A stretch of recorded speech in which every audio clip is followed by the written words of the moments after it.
All right, now I'm back, and the feedback on that last video of the top 5 lies in the fitness industry was really good. You guys really liked the video, which, I was kind of surprised it was that big of a hit. I thought you guys would like it, but I didn't think it would be that big of a hit. So that's good to know. I'll keep videos like that going, and let me know if you have any video topics that you want to hear about from me.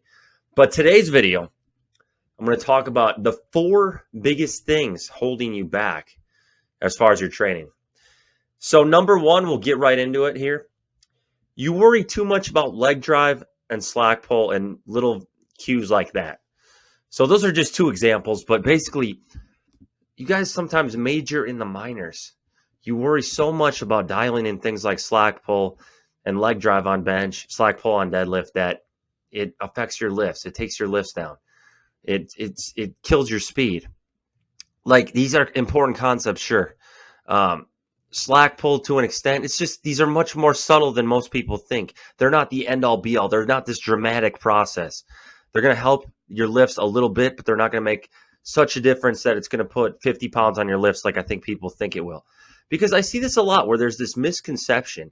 I'll read articles, I'll see videos where people are discussing these concepts, these subtle concepts, and making it seem as if there's going to be a tremendous difference with the addition of them. In reality, leg drive on bench is not going to add a substantial amount to your bench. Will it help? Absolutely. Is it going to add 50 pounds to your bench? Very, very unlikely. Maybe there's some exceptions out there, yes, but it's just that my whole problem with this is you guys think it's going to be such a dramatic thing and you overthink it. So my whole idea here is don't be overthinking this kind of stuff. Same with a slack pull on deadlift. I used to drive myself crazy with the slack pull on deadlift where I was like, am I doing it right? I don't know if I'm doing it right, because it wasn't this dramatic thing. But then I realized just by getting tight through my arms, getting tension through my arms, pulling up on the bar a little bit, that's all it is. It's just getting this tension through the arms. It's not something that's this super dramatic process that's going to change your deadlift and take it to the next level. But does it make a difference in terms of staying tight? Absolutely.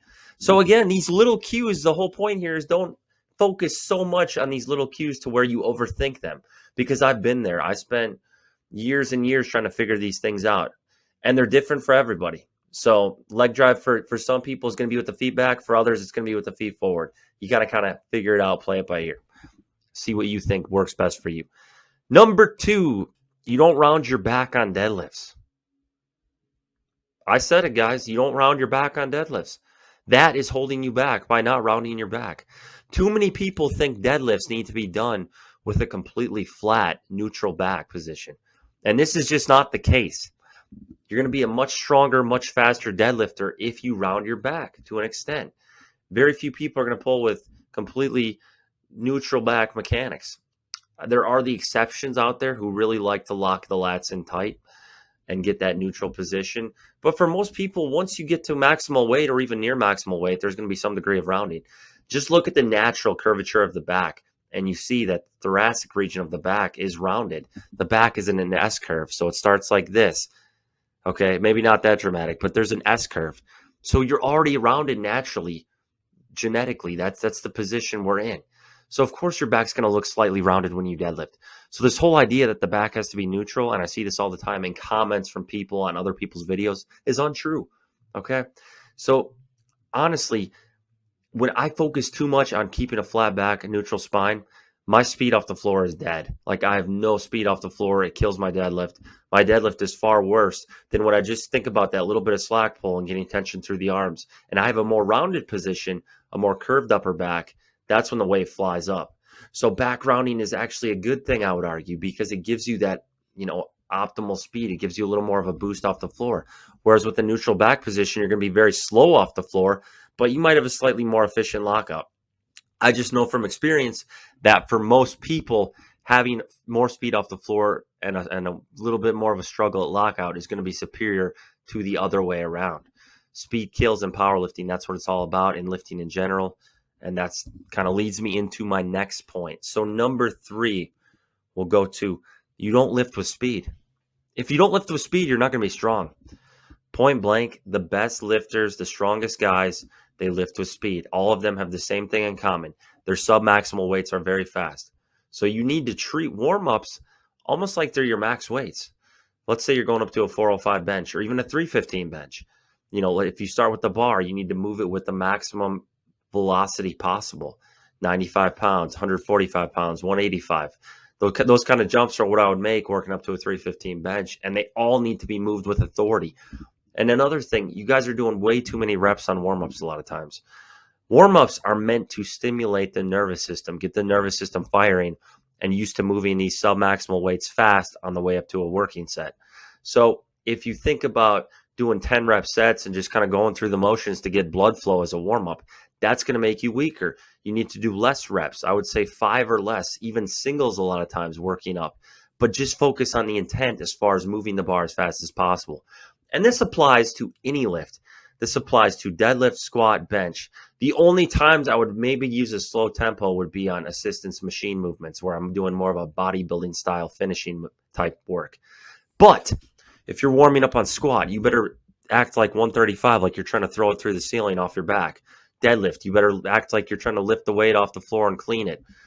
Bench, explode off the chest. These are very important cues. Speed is the number one cue. So when you're focusing too much on things like, is my slack pull perfect? Is my leg drive perfect? That's going to throw you off. You need to focus on speed first and foremost. To get the most out of your lifting and be as strong as humanly possible, lift with speed on warm-ups and on working sets. Speed is the name of the game. That is very important. So number 4, the last one I want to go over here, is you don't use straps on your deadlifts, guys. I'm going to make the crazy argument that you should use straps on your deadlifts. In fact, I use straps on all of my deadlift reps, every single one of them. There isn't a single rep in training on my deadlifts that I don't use straps. The only time I wouldn't is in competition.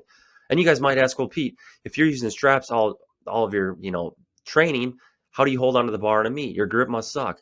I do grip as a side component. So I don't worry about grip in the off season as much. I'm not going to do a ton of grip work. I do a little bit. But as the meet gets closer, I dial in with more grip work. I do double overhand static holds in the rack where I'm holding the bar overhand grip, not hook grip, for as long as I can. And that really builds up my grip strength along with the captains of crush grippers. So I would make the argument your deadlift would progress. You get more out of it if you did all of your training with straps. Do all of your training with straps, then you'll be able to focus on your back and all the other muscles and focus on that speed that I was just talking about, as opposed to having to worry about if your calluses are going to tear or if your hand's going to rip open or if your grip's going to give out. You don't have to worry about that when you use straps. But one of the major keys here as well is you have to get a good pair of straps. So I see these Harbinger straps that aren't very good and they're not made well, and those aren't going to hold up. You need a good pair of straps like the General Leathercraft Pioneer Fit straps, the heavy duty straps. So get a heavier duty pair of straps and they'll last for a long time. They'll hold up. They'll feel way more comfortable. They'll lock your grip in tremendously. And that is the key. So I would make the argument, guys, do all your deadlifts with straps. You'll get more, you'll be able to handle more volume. You won't have to worry about your hands tearing and you'll just progress better. Do grip as a side component if you're coming up on a meet or if you just want a stronger grip. And my grip has always been stronger when I do it on the side and I train with straps than if I just do my deadlifts all without straps and don't do any grip work. So that's kind of an interesting caveat. If you guys like the video, give it a thumbs up, comment, subscribe. I really appreciate it. I'm getting a good response on these videos. We'll see how this one does, but so far the support has been tremendous and I will keep things going. Appreciate you guys.